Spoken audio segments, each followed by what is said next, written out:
Prerna with us. sorry मैं दोबारा take ले ले यार तूने क्या बोला ठीक है मैं ऐसे कट करूँगी ना. And HR has evolved a lot over the years and it has become very strategic. True. So it's not like at operational level things are not happening that way. बाकी अब मुझे और कोई काम मत बोलना फोटो खींच लूँ कर ब्लॉक कर दूँगी तो जब बाकी इसके बारे में बोलना I would say that take the chance. Okay. Follow your lead. Follow your lead क्या होता है? Follow your lead तो कुछ नहीं होता. हाँ मतलब. People think that HR is only about hiring, recruitment and talent acquisition. So that is like such an age-old dream. I don't know why people have such perception. हाँ पहले frame में नहीं आ रही. वैष्णवी यार please.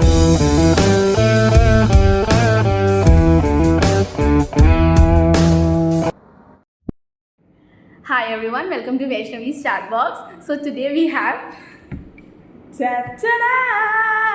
Prerna with us. So a little bit about her. She is currently pursuing her MBA in HR from TAPMI Manipal and has earlier done her BTech in Electronics and Communications Engineering. And she is a very fun-loving person, a very bubbly person who is like a life of the party. So today we'll be having a discussion about HR and the career aspects. A lot of people have a doubt if they should go for an HR or not, and a lot of misconceptions are there around it. So she'll help us in guiding through that today. So I'll be asking her 3 questions. So we'll start. Yes, first of all, thank you for such a lovely introduction, and I'm glad to be part of your video. So yeah, we may start. So my very first question to you is, according to you, is MBA in HR worth it? And what are the common misconceptions that people have around HR? Yes, so the first misconception that people have is HR is a more female-centric role, which is clearly not the case. Even in our class, we have got almost 50-50 ratio of both boys and girls. And we have also seen in our guest lectures how the top position in HR are held by males. So this is clearly a stereotype and people should not fall for it. Secondly, people have this belief that HRs are only meant for hiring or conducting fun Friday activities, which is definitely not true. Today, companies do realize that employees are their biggest assets, and we as an HR have an important role, starting from workforce planning to talent management to driving performance of employees and ultimately ensuring that employees are rightly and fairly compensated. Now coming to the part of your question where you asked, is MBA in HR worth it? From my perspective, I think it is a good option because it will help you develop those competencies and skills that are required for the above said functions.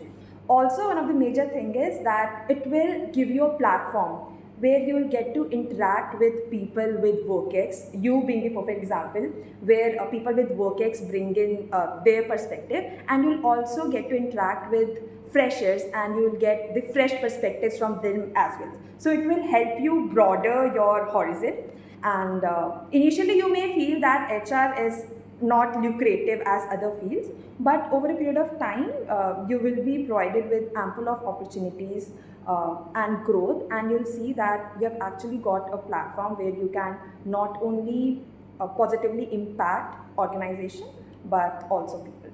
And yes, that's it about it. Okay, Prerna, and like you mentioned about the the women-centric part, there are a lot of men who want to pursue their career in HR, but they are not sure about it. Yeah. They also feel that it is more like a woman kind of a role.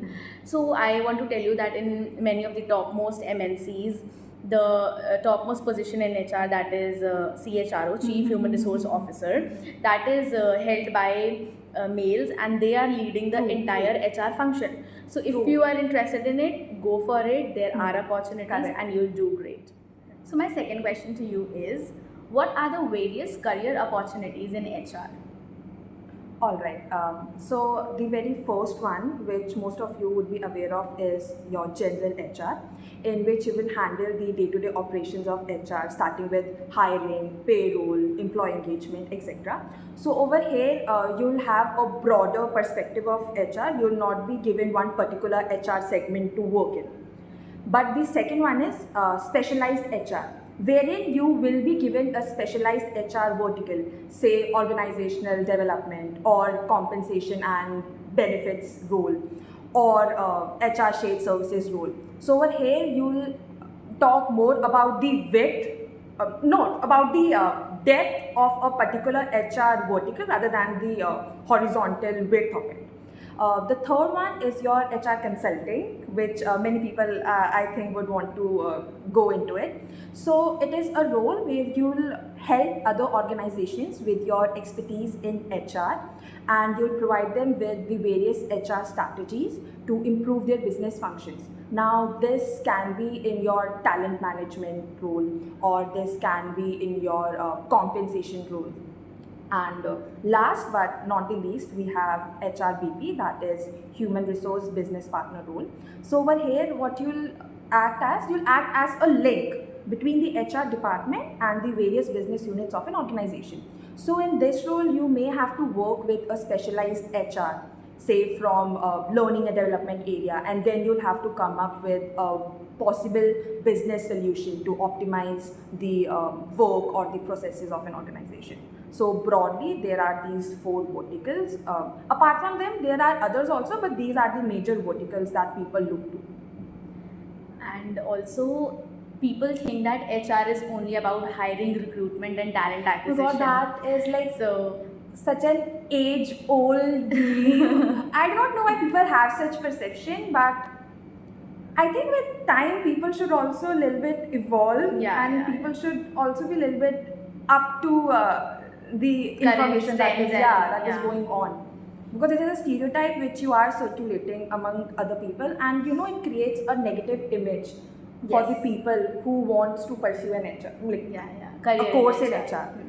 And HR has evolved a lot over the years, and it has become very strategic. True. So it's not like at operational level things are not happening that way. So people should analyze and look into it if they really want to make their career, because things are very good, especially at a mid to top level. True. And HR is no longer refrained to administrative work. Why I do not know people think so. I'm not boosting, but HRs are the ones who are mainly into creating employee experience, which further leads to creating a good culture in an organization. And if you have a good culture, you will have a successful run. But you should have a broader perspective, right? Yeah. We'll move on to the next. Yes. My third and the final question to you is, will HR be still relevant in the age of automation and AI? Well, this is the question which even I had. Honestly, with AI coming into picture and the repetitive tasks being automated, there are various verticals of HR like payroll or recruitment screening or employee analytics part, which are being automated and mostly done by AI.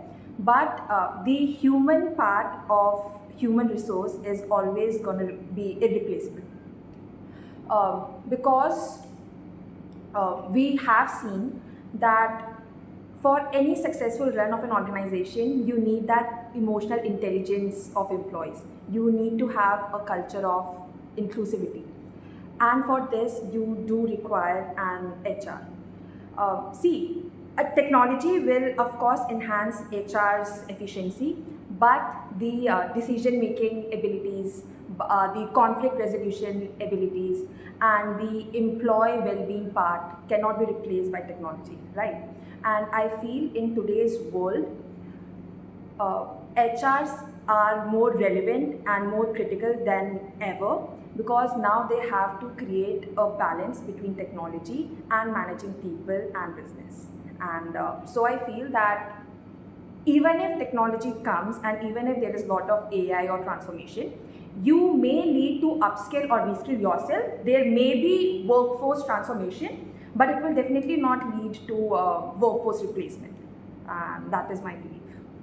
That was a very great point.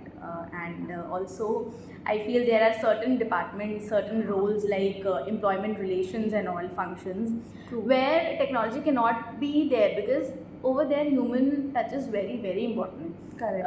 Also in industrial settlements, human touch is very important, like the shop floor workers and all. So like you mentioned, that technology cannot replace it completely. It has to be a blend and a balance between HR, as in the traditional HR practices, and the technology. So with this, we come towards the end of this video. and I think Prerna might have helped a lot of people who are thinking of pursuing their career in HR but are not sure of it. So I think they might have got a lot of clarity on it now. And towards the end, would you like to add anything? To your audience, I would like to say, before saying anything to you, I would like to say, if you're confused about doing an MBA or doing an MBA in HR or not, get your facts clear, get your information about what you want, and take that chance. And of course, I have to speak a few words about you as well. I am not answered to. कैमरे के पीछे बोला है मुझे, नहीं। वो दिखाया नहीं है वो बार। नहीं बोला kidding. It was a great conversation with you, and it's always fun talking to you both on and off camera, and I feel what you're doing is great, and I know that your YouTube channel is just gonna be bigger and better, and yeah, that's it. And बाकी अब मुझे और भी काम मत बोलना, photo खींच लूँ कर ब्लॉक कर दूँगी तो जब बाकी उसके बाद So thank you so much. ये हमारा चलता रहेगा. Ranters.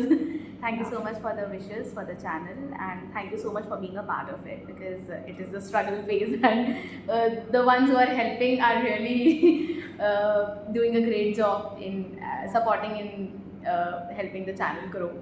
So thank you so much, Prerna, and like, share and subscribe to Vaishnavi's ChatBox. We'll meet next time. Till then, bye bye.